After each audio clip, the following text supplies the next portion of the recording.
the floor where they drop like bombs. Faceless voices running all the cons. Digital whispers in a binary night. No light, no face, pure sound, no sight. Stories unfold in the dark unscrolled. Echoes of silence, secrets untold. Waves crash loud in this audio cave. No mic, no fame, just the sound we crave. Tune and turn up, let the silence break. Raw, unfiltered, hear the earthquake. No mic needed, just a vibe that's real. Faceless words you can touch and feel.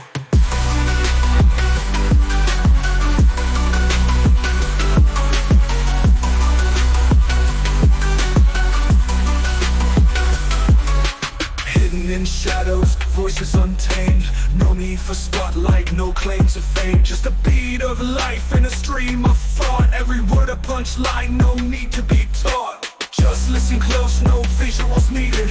Raw conversation, unprocessed, unseated. Feel the pulse in every sentence said. No distractions, just thoughts in your head. Whispers of the streets, rumbling through. Faceless yet vivid, a world in view. No mic, just souls, connecting in flow. Pure and raw, let the rhythm go.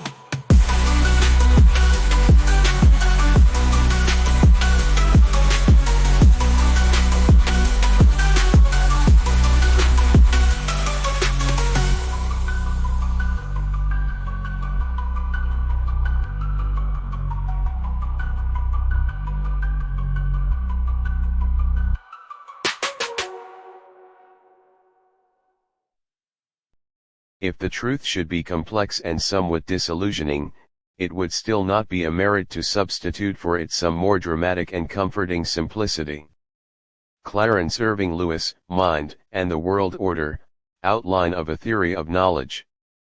Thanks for reading No Mic Podcast Scribed by Facelesslingjutsu.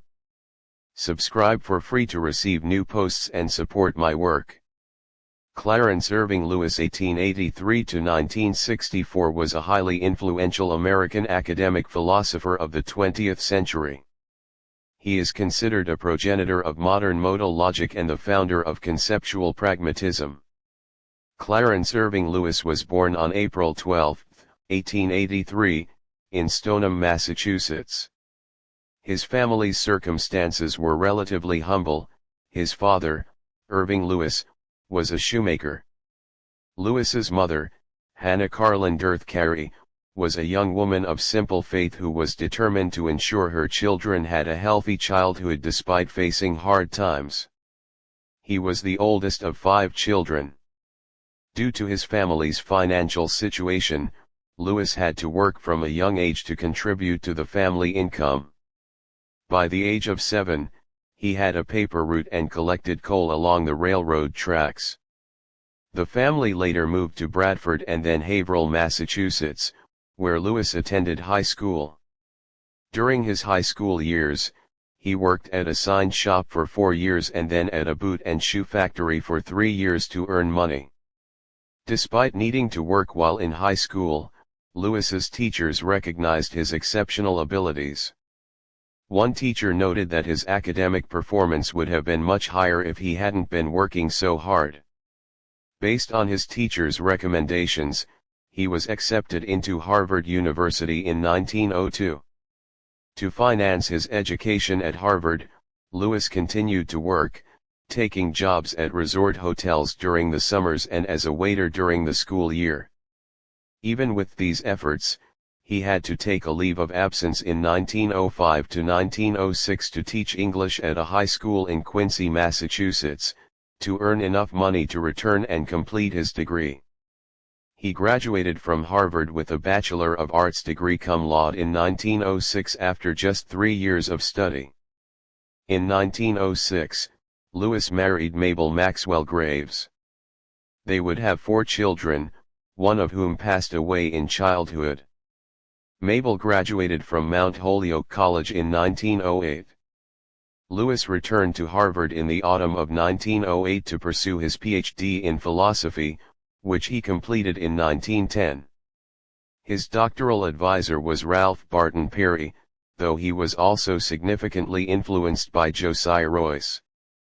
Clarence Irving Lewis's doctoral dissertation, completed at Harvard University in 1910, was titled The Place of Intuition in Knowledge. While not as widely read or cited as his later seminal works like Mind and the World Order or Symbolic Logic, it laid important groundwork for some of his subsequent philosophical positions and offers valuable insights into the development of his thought. At its core, the dissertation grappled with a fundamental epistemological question: what role does immediate, non-inferential awareness, intuition, play in the acquisition and justification of knowledge? This was a significant debate in the early 20th century, with various philosophical schools offering differing perspectives on the foundations of knowledge. Empiricists tended to emphasize sensory experience as the primary source, while rationalists highlighted the role of innate ideas or a priori reasoning. Lewis sought to carve out a nuanced position that acknowledged the importance of both experience and something akin to intuitive apprehension. His next significant contribution came in the form of his seminal work, A Survey of Symbolic Logic, published in 1918. This book marked a crucial turning point in the development of modern logic in the United States and established Lewis as a leading figure in the field. A Survey of Symbolic Logic was not merely a textbook, it was a comprehensive and critical examination of the various systems of symbolic logic that had emerged in the wake of Boole and Frege, most notably the work of Russell and Whitehead in Principia Mathematica. Lewis, while acknowledging the groundbreaking nature of their work, also identified what he perceived as significant shortcomings, particularly concerning the interpretation of implication. One of the central critiques Lewis leveled against the material implication of Principia Mathematica was its paradoxical nature. Material implication defines a conditional statement if P then Q as being true whenever P is false, or whenever both P and Q are true. This led to counterintuitive consequences, such as the truth of if Paris is in China, then 2 + 2 = 4 according to material implication, simply because the antecedent is false. To address these issues, Lewis developed his own systems of strict implication. Strict implication, unlike material implication, aimed to capture a more intuitive sense of logical consequence, where the conclusion genuinely follows from the premise in a necessary or analytic way. His systems of strict implication introduced new modal operators, primarily for necessity often symbolized as and possibility often symbolized as, laying the foundation for modern modal logic. In Lewis's systems, P strictly implies Q, often written as PQ is true if and only if it is not possible for P to be true and Q to be false. PQ. A Survey of Symbolic Logic meticulously explored and compared different logical systems, including propositional logic, quantification theory, and Lewis's own systems of strict implication. It provided a rigorous and systematic treatment of these topics, making them more accessible to a wider philosophical audience in America. The book also delved into philosophical issues related to logic, such as the nature of logical truth and the relationship between logic and mathematics. His next major contribution was his groundbreaking work, Mind and the World Order, Outline of a Theory of Knowledge, published in 1929. This book presented his mature epistemological system, known as conceptual pragmatism, which aimed to synthesize elements of pragmatism, idealism, and realism into a coherent theory of knowledge. In Mind and the World Order, Lewis argued that our knowledge of the world is not simply a passive reception of sensory data, but rather an active construction shaped by the conceptual frameworks our minds employ. He posited that while sensory experience the given provides the raw material for knowledge, it is our concepts, categories, and interpretations that organize and give meaning to this raw data. These conceptual frameworks, according to Lewis, are not fixed or a priori in the Kantian sense, but are tools developed and adopted based on their practical utility in helping us navigate and understand the world. Lewis emphasized the pragmatic dimension of these conceptual choices, arguing that the criteria for evaluating different conceptual systems are ultimately rooted in their effectiveness in achieving our goals and satisfying our interests.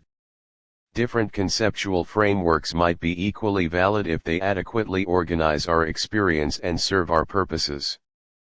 This aspect of his theory distinguishes it from more traditional forms of realism or idealism. Mind and the World Order explored various aspects of knowledge within this framework, including perception, judgment, truth, and the nature of the a priori. Lewis offered a distinctive account of the a priori, arguing that it consists of those conceptual frameworks and principles that we adopt by choice, not because they are inherently true of an independent reality, but because they are essential for organizing our experience in a coherent and useful way. These a priori elements are thus revisable in light of experience if they prove to be inadequate or lead to contradictions. His next major publication was Symbolic Logic, co-authored with Cooper Harold Langford, which appeared in 1932. Symbolic logic was a comprehensive and systematic exposition of symbolic logic, building upon and expanding the ideas Lewis had first presented in a survey of symbolic logic. However, this work with Langford provided a more mature and detailed development of his systems of strict implication and modal logic. It became a foundational text for the study of modern logic in the English-speaking world for several decades. In Symbolic Logic, Lewis and Langford meticulously laid out the syntax and semantics of various logical systems, including propositional calculus, first-order predicate calculus, and, most importantly, Lewis's different systems of modal logic S1 through S5, although these specific designations came later through the work of others building upon Lewis's foundations. The book provided rigorous axiomatic formulations and explored the relationships between these different logical systems. A key focus remained the critique of material implication and the detailed articulation of strict implication as a more accurate rendering of logical consequence. They argued that strict implication, defined in terms of necessity and possibility, better captured the intuitive idea that a conclusion genuinely follows from its premises. The book systematically explored the properties of strict implication and its differences from material implication, highlighting the paradoxes of material implication and demonstrating how strict implication could avoid them. Furthermore, Symbolic Logic delved into the philosophical underpinnings of logic, discussing concepts such as logical truth, necessity, possibility, and the nature of logical systems themselves. The authors engaged with philosophical debates surrounding the foundations of logic and offered their own perspectives informed by Lewis's conceptual pragmatism. His next major work was an analysis of knowledge and valuation, published in 1946. This book marked a significant shift in focus, moving from the primarily logical and epistemological concerns of his earlier works to a comprehensive exploration of the nature of knowledge and the foundations of value judgments. In an analysis of knowledge and valuation, Lewis aimed to provide a unified account of how we come to know and how we determine what is valuable.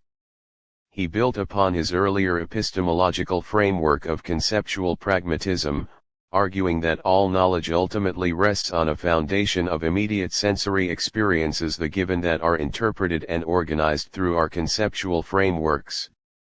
However, in this work, Lewis extended his analysis to include the realm of value. He argued that just as our knowledge of the empirical world is grounded in experience and shaped by our practical needs, so too are our value judgments rooted in our immediate experiences of satisfaction and dissatisfaction. He proposed a theory of axiology, or the theory of value, that emphasized the intrinsic value found in immediate qualia, the felt qualities of our experiences, such as pleasure and pain.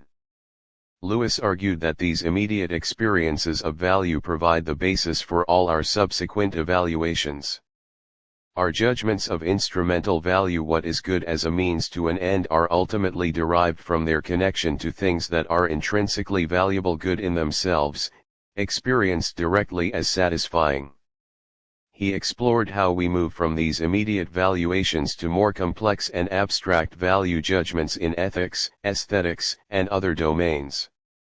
Clarence Irving Lewis died on February 3, 1964, at the age of 80, in Menlo Park, California. While details about the specific circumstances of his death are not extensively elaborated in readily available summaries of his life, it is noted that in his later years, Lewis suffered from a heart complaint.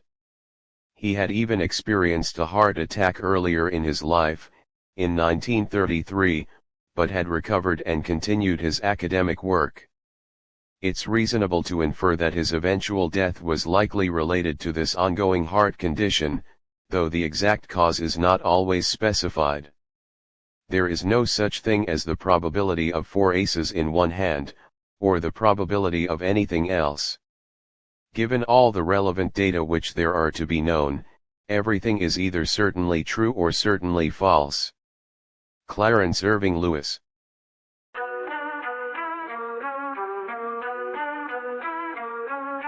Mics on the floor where they drop like bombs. Faceless voices running all the cons. Digital whispers in a binary night. No light, no face, pure sound, no sight. Stories unfold in the dark unscrolled. Echoes of silence, secrets untold. Waves crash loud in this audio cave. No light, no fame, just the sound we crave. Tune in, turn up, let the silence break. Raw, unfiltered, hear the earthquake. No mic needed, just the vibe that's real. Faceless words you can touch and feel.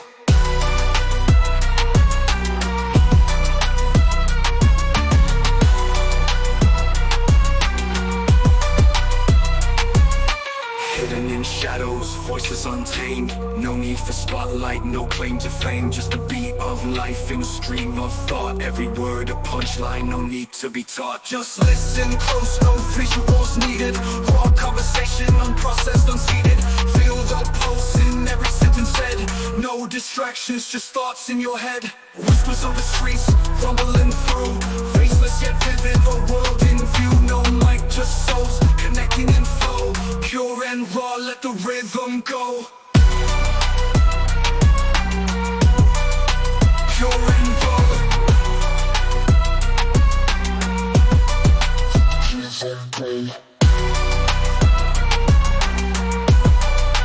Pure and raw.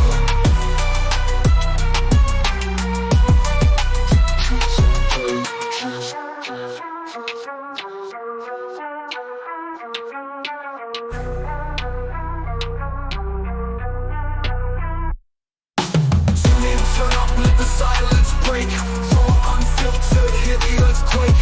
No mic needed, just the vibe that's real. Faceless words you can touch and feel. Tune in, turn up, let the silence break. Raw, unfiltered, hear the earthquake. No mic needed, just the vibe that's real. Faceless words you can touch and feel. Pure and raw.